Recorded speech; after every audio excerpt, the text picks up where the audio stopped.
उन्होंने चौधरी शुजात की पार्टी से चौधरी शुजात को निकाल दिया।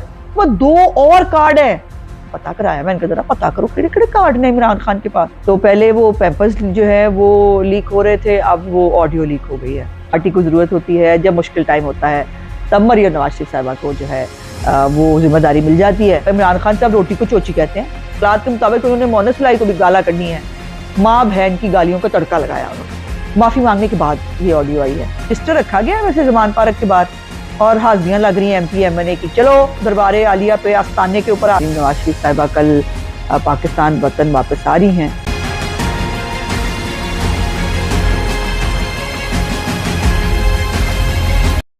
बिस्मिल्लाहिर्रहमानिर्रहीम। टुडे विद अज़मा बुखारी के साथ हाजिर खिदमत हूँ और उम्मीद है कि आप सब भले चंगे होंगे, अपने अपने घर में अपने मामलात आपके जो है वो अच्छे चल रहे होंगे।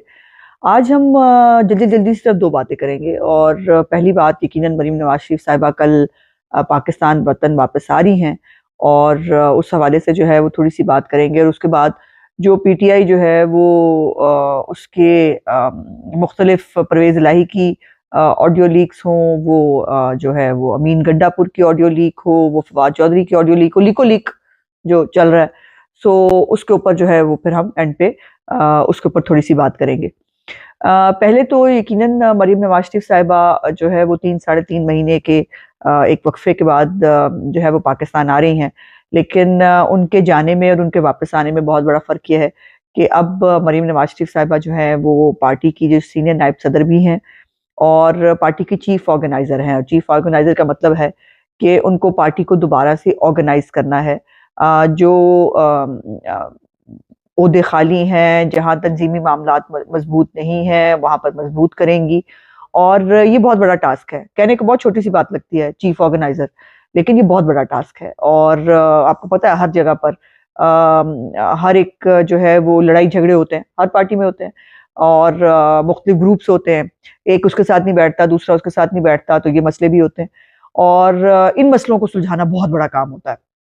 और मरीम नवाज शरीफ साहिबा जो है उनको मुझे लगता है कि उनको गधे और घोड़ी की पहचान है, और वो हकदार को उसका हक जो है वो दिलवाने में हमेशा उन्होंने किरदार अदा किया है, और आगे भी वो करेंगी।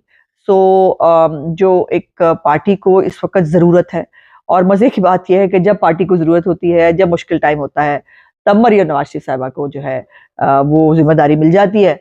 और वो बेचारी जो है वो फिर मतलब एक होता ना कि बगैर जो है वो सोचे समझे, बगैर कोई जो है वो देखे हुए कोई मुश्किलत, कोई परेशानी, कोई तकलीफ, वो फिर मैदान में कूद जाती हैं। और वो फिर एक मेहनती हैं, मैंने जैसे पहले भी एक दफ़ा आपको बताया था, बहुत मेहनती हैं, और मेहनत करने से कभी नहीं घबराती। और मेहनती जो इंसान है उसका अल्लाह ताला हमेशा बाजू पकड़ते हैं। और ये लेकिन ये है कि ये आसान नहीं होगा। इस वक्त पाकिस्तान बहुत मुश्किल हालात में है।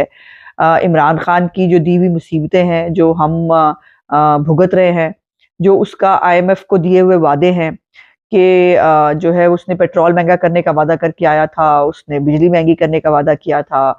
बहुत कोशिश की है हमारी टीम ने कि जो है वो मामलात जो है वो ऐसे ही ठीक हो जाएं, लेकिन वो नहीं हो सके। और IMF के प्रोग्राम के अलावा और कोई ऑप्शन नहीं है। वज़ीर आज़म पाकिस्तान ने उसका अनाउंसमेंट भी कर दिया है कि हम एक जो है वो जा रहे हैं IMF की तरफ दोबारा, ताकि और IMF के पास जाने के बाद अच्छी चीज़ें इंशाल्लाह आपके ज़रूर सामने आएंगी। मार्च में सस्ता तेल जो है रूस से वो आना शुरू हो जाएगा।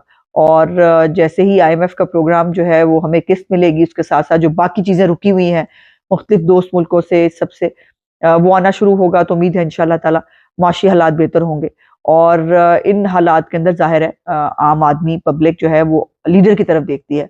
और हमेशा PMLN ने, उसकी एक हिस्ट्री है कि उसने हमेशा महंगाई के हवाले से हो, हालात को ठीक करने के हवाले से हो। आपको याद है कि लोड शेडिंग कितनी ज़्यादा थी, जो मियां नवाज शरीफ साहब ने जो है वो आकर ख़त्म की। दहशतगर्दी का क्या आलम था, वो उन्होंने आकर ख़त्म की।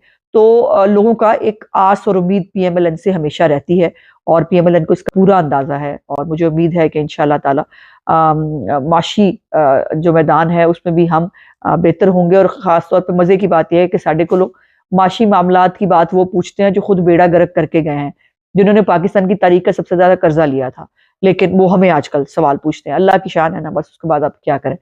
सो कल जो है 3:05 पर मरीम नवाज शरीफ साहिबा की जो जहाज है वो लैंड करेगा लाहौर एयरपोर्ट के ऊपर। और जो है वो आप सबको जो है वो लाहौर एयरपोर्ट आना चाहिए और मरीम नवाज शरीफ साहिबा को ये यकीन और एहसास दिलाना चाहिए कि इस मुआशी जंग जो पाकिस्तान लड़ा है उसके अंदर भी, और जो पार्टी को ऑर्गेनाइज करने का जो एक बहुत बड़ा टास्क है, उसमें हम सब उनके साथ हैं। और जहां जहां हम अपना किरदार अदा कर सकते होंगे हम जरूर करेंगे, और इसलिए सब लोगों का एयरपोर्ट पहुंचना बहुत जरूरी है। इंशाल्लाह ज़ाहिर है मैं भी वहां मौजूद होंगी और आप सबसे वहां मुलाकात भी होगी। अच्छा जी, दूसरी बात हमने करनी है जो लीक हो रही हैं। और पहले जो है वो परवेज इलाही साहब जो हैं वो कह रहे थे कि इमरान खान के जो है, आपको पता ना पैम्पर्स की बात वो कर रहे थे, तो पहले वो पैम्पर्स जो है वो लीक हो रहे थे, अब वो ऑडियो लीक हो गई है। और ऑडियो जो है उस से पहले परवेज इलाही साहब ने एक तकरीर फरमाई लाहौर के एक फंक्शन में खड़े होके, और उसमें उन्होंने जो है उन्होंने तकरीबन वही बातें की जो उन्होंने अपनी ऑडियो में की थी। सिर्फ यह है कि ऑडियो में जरा गालियां हैं माँ बहन की। इस पे उन्होंने बड़ा मेहरबानी की, बड़ा लिहाज किया कि उन्होंने पब्लिकली जो है वो गालियां नहीं निकाली। वैसे उनसे बईद कोई नहीं है, आपस की बात है।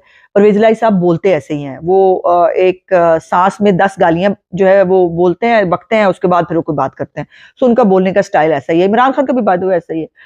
सो मेरी तो दुआ है जल्द अज जल्द जो है ना किसी दिन वो हैकर भाई किसी दिन वो लीक करे ना जो इमरान खान परवेज इलाही के बारे में कहते हैं, और परवेज इलाही जो इमरान खान के बारे में जो है वो गुफ्तगू करते हैं, किधरे वो लीक हो गई तो तौबा ही तौबा हो जानी है। वो जो है ना वो फिर हम सुना भी नहीं सकेंगे। अभी तो कहना बीप एक जो है दो तीन जगहों पे कर देता है बंदा, वो तो फिर बीपो बीप ही होनी है ना। वो जो लीक्स आनी है इन दोनों के बारे में अगर आई तो अल्लाह करे हैकर भाई वो भी किसी वक्त कर दे। हमें तो पता है क्योंकि हम गवाह हैं कि परवेज इलाही साहब जो है वो हमारे साथ भी, मेरे साथ तो खैर नहीं, मेरे साथ तो उनकी कभी बनी नहीं आज तक, अल्लाह का शुक्र है नहीं बनी। तो वो जो है वो हमारे जो अपोजिशन के कुछ मेंबरान के साथ उनकी अच्छी बनती थी, उनके साथ बैठकर जो वो इमरान खान के बारे में जो गुफ्तगू गालियां वो बकते होते थे, उसके बहुत सारे लोग गवाह हैं, बहुत सारे सहाफ़ी गवाह हैं, बहुत सारे एमपीएस गवाह हैं, बहुत सारे और लोग गवाह हैं जो मिलते हैं परवेज इलाही को, और जो इमरान खान को मिलते हैं उधर भी यही काम है। और इमरान खान साहब की तो जबान का वैसे आपको पता है कि मामला ही कोई नहीं, उनका स्टॉपर ही कोई नहीं। अच्छा खैर, बात देखें कहाँ से कहाँ चली गई। तो उन्होंने वो गुफ्तगू करते हुए फवाद चौधरी की एक तो जो है वो उन्होंने कहा कि बहुत अच्छा हो गया कि फवाद चौधरी जो है वो गिरफ्तार हो गया आज, लेकिन उन्होंने कहा कि काश वो 1 महीना पहले गिरफ्तार होता तो असम्बली बच जाती।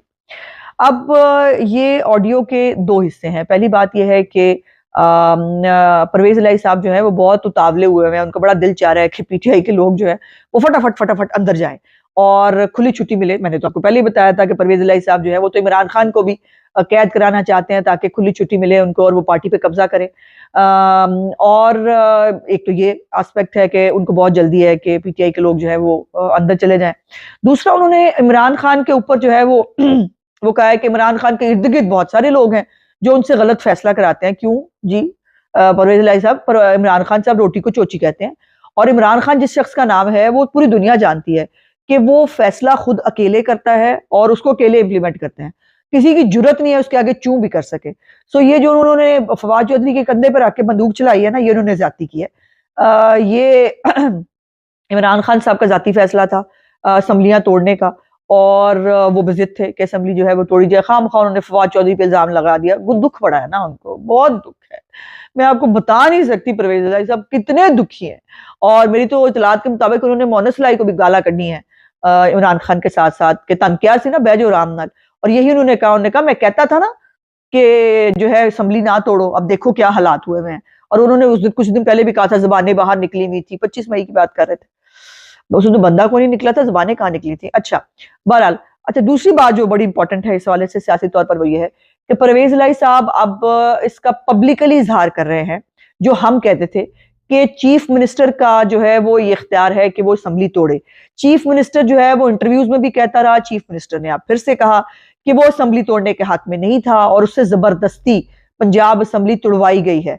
अब इसके ऊपर जो है वो कानूनी जो है वो पोजीशन क्या होगी, क्या होनी चाहिए, मुझे नहीं मालूम, लेकिन ये बड़ी क्लियर है बात कि आईन पाकिस्तान का मजाक उड़ाया गया है।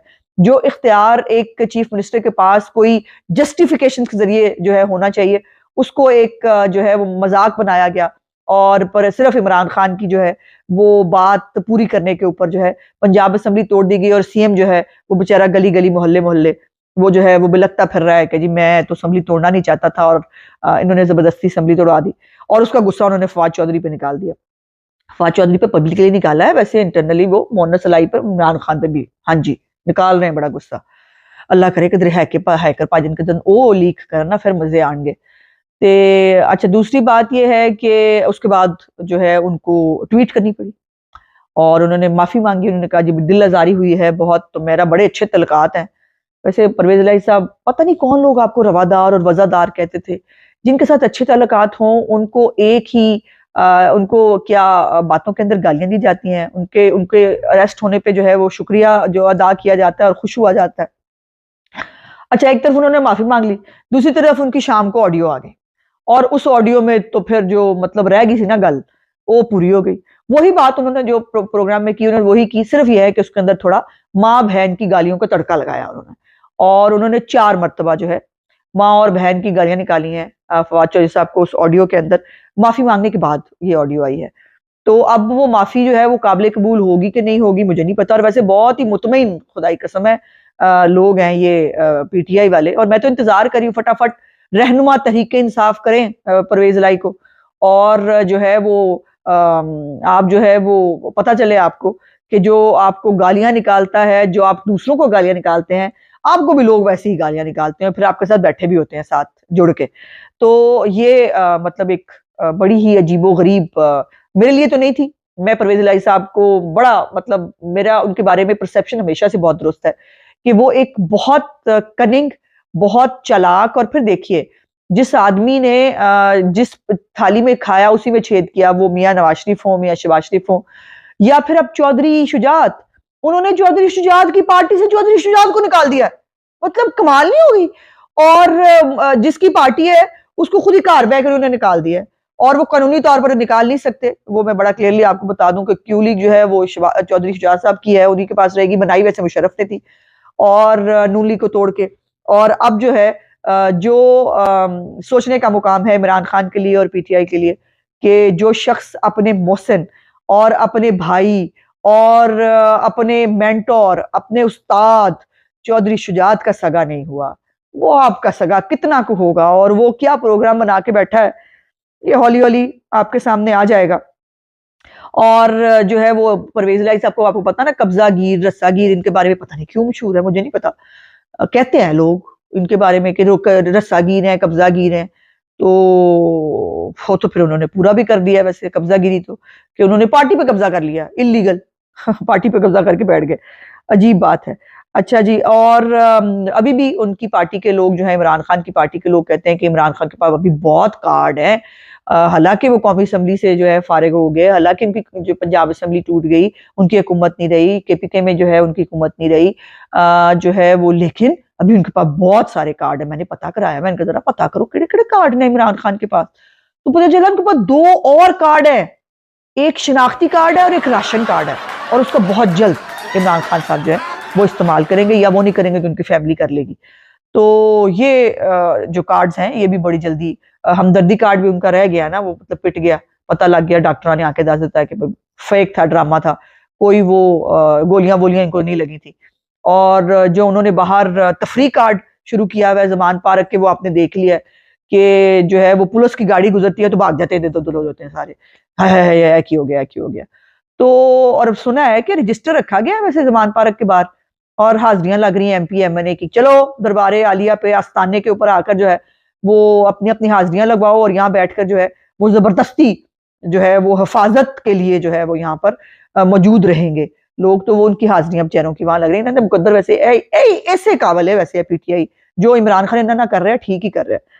अभी मैंने बहुत सारी और बातें करनी है। वो जो एक कॉलम आया है, जावेद चौधरी साहब ने लिखा है शादी की स्टोरी, उसके ऊपर जो है वो वीलॉग करेंगे इंशाल्लाह कल। और जो है वो सदर अलवी साहब जो है उनकी 2 मुलाकातें हुई हैं इमरान खान से, और उन्होंने भी हाथ चुकते उन्होंने कहा जी मेरे वास दी गल नहीं, तुसी बिल्कुल मेरे वास दी गल नहीं, ते तुसी बंदा कोई होर लभ लो। तो इसके ऊपर इंशाल्लाह अगले व्लॉग में आपसे बातचीत करेंगे। मेरे व्लॉग को देखने का बहुत शुक्रिया। मेरे चैनल को लाइक, सब्सक्राइब और शेयर जरूर कीजिएगा। इंशाल्लाह अगले व्लॉग में आपसे बातचीत होती है।